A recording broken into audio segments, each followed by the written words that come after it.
Welcome two classes. आज की इस वीडियो में ज़रा देखने वाले हैं chapter number 1 class 10th economics. आप लोगों के हाफ ईयरली एग्जाम्स आ रहे होंगे, तो उसी पर्सपेक्टिव पे मैंने ये वीडियो बनाई है।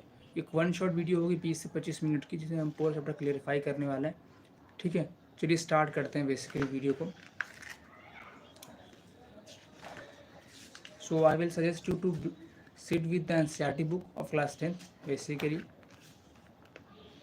ठीक है, कोई गाइड बुक मत लेके बैठिएगा, एनसीईआरटी लेके बैठिए। NCERT sufficient for SST. Okay, पहले एक टॉपिक समझते हैं कि डेवलपमेंट होता क्या है। ठीक है, एक बहुत बड़ा एक मिसकंसेप्शन है अबाउट डेवलपमेंट कि डेवलपमेंट की डेफिनेशन क्या है। तो डेवलपमेंट एक बेसिकली आइडिया होता है जो अबाउट कंट्री हो सकता है और अबाउट इंडिविजुअल हो सकता है।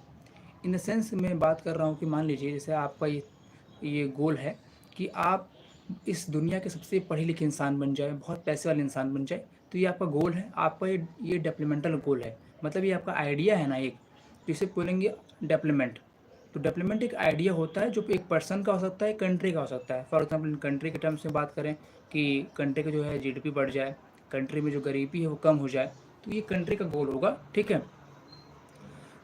अब हम बात करें तो जो सोसाइटी होती है उसमें अलग अलग लोग होते हैं, तो अलग अलग उनकी सोच भी होंगी, तो उनके अलग अलग गोल भी होते हैं।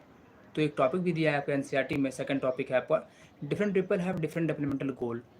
फॉर एग्जांपल हम बात करें फार्मर। फार्मर क्या चाहेगा कि जो क्रॉप, जो भी फसल वो उगा रहा है, उसके प्राइस हाई मिले। अब एक बिजनेसमैन क्या चाहेगा कि उसको टैक्स कम देना पड़े, उसे बिजली फ्री में मिल जाए। अब एक ट्राइबल क्या चाहेगा कि उसके आसपास का जो एरिया है वो डैम वगैरह बनने में ना जाए। ठीक है।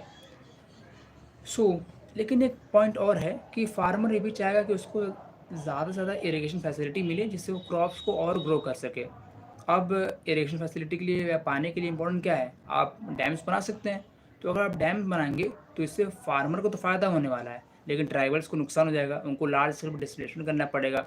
तो हम कह सकते हैं कि यहाँ पर जो 1% का डेवलपमेंट है, जो फार्मर्स के लिए जो डेवलपमेंट हो रहा है, वो वहाँ पर ट्राइबल्स के लिए डिस्ट्रक्शन बन जा रहा है। तो हम कह सकते हैं, यहाँ पर एक डेफिनेशन लिखी गई है, what may be development for one person can be destruction for other person. Okay, ये एनसीईआरटी में लिखा हुआ है, आप उसे देख लीजिएगा।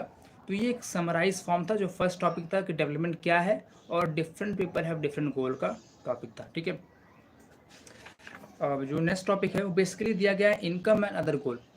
देखिए, सोसाइटी में या कंट्री में सर्वाइव करना है तो क्या सिर्फ पैसा ही रिक्वायर है? अब पैसे के साथ ऐसे बहुत सारे फैक्टर्स जो है रिक्वायर हैं, जिन पर ये बेस टॉपिक बना हुआ है।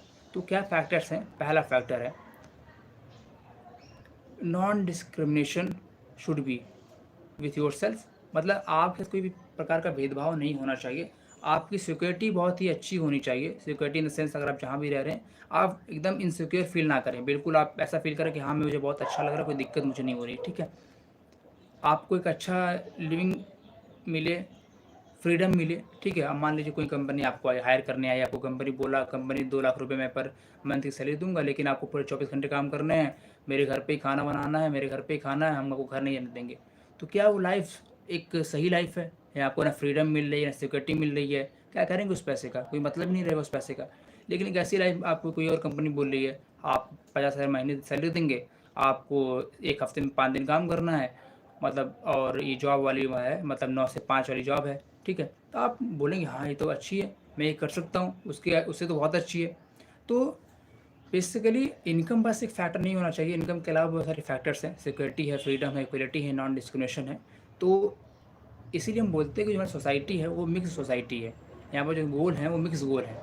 मतलब यहाँ पैसा तो ज़रूरी है ही है, बात साथ में साथ ही ये जो फैक्टर्स मैं बता रहा हूँ वो भी ज़रूरी हैं। ठीक है। So now moving to the next one. आपको दिया है नेशनल डेवलपमेंट। बेसिकली ज़रा बात करते हैं नेशनल डेवलपमेंट के बारे में। सुनो ज़रा, बेसिकली होगा क्या, एक कंट्री का डेवलपमेंट क्या मतलब समझते हैं आप कि कंट्री जो है सोशल वेल पे, सोशली मतलब समाज के रूप में, पॉलिटिकल, इकोनॉमिकल, अगर कंट्री ग्रो कर रही है, इसका मतलब हम कह सकते हैं कंट्री नेशनल डेवलपमेंट में जा रही है। हम जानते हैं कंट्री है उसमें बहुत सारे लोग होंगे, तो कि बहुत सारे आइडियोलॉजीज़ होंगी। अब हम किस आइडियोलॉजी को हम माने जिससे कंट्री ग्रो हो? हम उस आइडियोलॉजी को मानेंगे जो जिसको मेजोरिटी ऑफ पीपल सपोर्ट करेंगे। ठीक है। अब आप कह रहे हैं कि रेड कलर का शर्ट पहन के बाहर जाएंगे तो उसको गोली मार दीजिए, ये आपकी थिंकिंग है। लेकिन एक पर्सन ने और बोला कि रेड कलर का जो शर्ट पहन रहा है वो उसको हम खाना खिला देंगे, फ्री में खाना खिलाएँगे, ठीक है? ये एक आइडियोलॉजी थिंकिंग एक ऐसा है जिससे कन्फ्लिक्ट हो सकता है। मतलब गोली मारने वाला बात जो आया वो उससे कन्फ्लिक्टिंग है। लेकिन एक पॉइंट क्या है कि हम मान लीजिए जो भी पहन के आ रहा है लाल कपड़ा उसको खाना दे रहे हैं, तो खाना तो कोई बुरा नहीं मानेगा ना। वेदर वो आप आपको ऐसा लगेगा कि आपका इंसल्टिंग हो रहा है वो अलग बात है, लेकिन बुरा तो नहीं मानेंगे, उससे कोई झगड़ा नहीं होने वाला है ना। तो बेसिकली ये एक मोटिव है। आपको एक ऐसा गोल बनाना है, मान लीजिए आप आपने ऐसा बोल दिया कि जितने भी गरीब हैं उनको आपसे क्या कर दीजिए, लाल कपड़े बाँट दीजिए, पहनने के लिए शर्ट बाँट दीजिए और टी-शर्ट बाँट दीजिए, जिससे हम उन्हें पहचान सकें ईज़िली कि हाँ, कौन है और हम उसे उन्हें फूड डिस्ट्रीब्यूट कर सकें। ठीक है? जो बीपीएल में जो रह रहे हैं लोग उनके लिए ये हम काम कर सकते हैं। तो ये एक ऐसा गोल है जो जिससे सोसाइटी का ग्रोथ होगा in the terms of social, political होगा मतलब गवर्नमेंट अच्छा काम कर रही है तो गवर्नमेंट के सपोर्ट से बढ़ सकते हैं। इकोनॉमिकल थोड़ा-सा जीडीपी का खर्चा आएगा, मतलब पैसा खर्च आएगा, ठीक है? तो ये बात होती है नेशनल डेवलपमेंट की। So the next topic is basically how to compare different countries और स्टेट्स। कैसे दो कंट्रीज को कंपेयर करते हैं, हम कैसे जानते हैं कि अमेरिका अच्छा है इंडिया ख़राब है, कैसे हम जानते हैं कि इंडिया अच्छा है और बांग्लादेश ख़राब है या भूटान ख़राब है, ठीक है? हमने कैसे बोल दिया कि भूटान गरीब देश है और हमने कैसे बोल दिया अमेरिका बहुत अच्छा देश है। तो बेसिकली कुछ क्राइटेरियाज होते हैं जिनसे हम नापते हैं। बेसिकली उसमें एक क्राइटेरिया है इनकम। अब देखो कंट्री की इनकम क्या होती है, मैं बोलूँ इंडिया की इनकम क्या है, तो इंडिया में जितने भी लोग रह रहे हैं उनकी जो इनकम होगी उसे बोलेंगे इंडिया की इनकम। अब इंडिया में 10 लोग रह रहे हैं, अब जो 10 लोगों की जो इनकम होगी वही कहलाएगी इंडिया की इनकम ना। तो बेसिकली इनकम एक क्राइटेरिया है दो कंट्रीज को कंपेयर करने का। बेसिकली दो फैक्टर्स होते हैं कंपेयर करने के, एक होता है इकोनॉमिकल फैक्टर और एक होता है non economical factors. In the economical factor आता है पैसा और नॉन इकोनॉमिकल में आपका आ जाएगा आपका health, education, literacy rate, net attendance ratio, IMR. तो ये सब पॉइंट्स उसमें आ जाएंगे, बॉडी मास इंडेक्स भी आ जाएगा इसी में, ठीक है? बात करें इकोनॉमिकल फैक्टर की, बात कर रहे हैं पैसे की, तो हमें यहाँ पर एक कंसेप्ट आता है एवरेज इनकम का। What is average income? Basically समझिएगा एवरेज इनकम क्या है। एवरेज इनकम का मतलब होता है कि जब हम कंट्री में जितने भी लोग रह रहे हैं उनके इनकम को जोड़ दें और जितने लोग रह रहे हैं उससे डिवाइड कर दें, तो होता है एवरेज इनकम। फॉर एग्जाम्पल, अगर हम माने कि भारत में 10 लोग रह रहे हैं और 10 लोगों की जो इनकम है मिला के आती है 10,000 रुपये, तो अब इस 10,000 को क्या करिए 10 से डिवाइड कर दीजिए, मतलब जितने लोग रह रहे हैं उससे डिवाइड कर देंगे, तो पर पर्सन कितना आ गया, 1,000 रुपये आ गया, ठीक है? तो ये होता है एवरेज इनकम। इसका एक और नाम है पर कैपिटा इनकम, ठीक है? अब नीचे फैक्ट दिया पढ़ लीजिएगा, वर्ल्ड डेवलपमेंट रिपोर्ट का फैक्ट है, ठीक है? वो चेंज होता रहता है कभी कभी, तो आप उसे पढ़ लीजिएगा, उतना वो इंपॉर्टेंट नहीं है एग्जाम पर्सपेक्टिव से। मैं ये वीडियो बेसिकली एग्जाम पर्सपेक्टिव से वन शॉट वीडियो है, 15 से 20 मिनट में मैं इसे ख़त्म करूँगा इस चैप्टर को। चलिए बात करते हैं इनकम एंड अदर फैक्टर्स की। बेसिकली मैंने बताया आपको आईएमआर, इन्फेंट मोर्टेलिटी रेट, मतलब कि बेसिकली होता क्या है कि 1 साल के जो बच्चे हैं, मतलब 1 साल से कम उम्र के जो बच्चे हैं, ये जो 1 साल के जो बच्चे हैं उनकी डेथ कितनी हो रही है पर 100, ठीक है? बेसिकली पर 100 ये होता है, पर 100, सॉरी फॉर दैट, पर थाउजेंड कितनी डेथ हो रही है उसे बोलते हैं हम लोग आईएमआर, इन्फेंट मोर्टेलिटी रेट, ठीक है? और यहाँ पर एक टर्म आता है आपका लिटरेसी रेट का,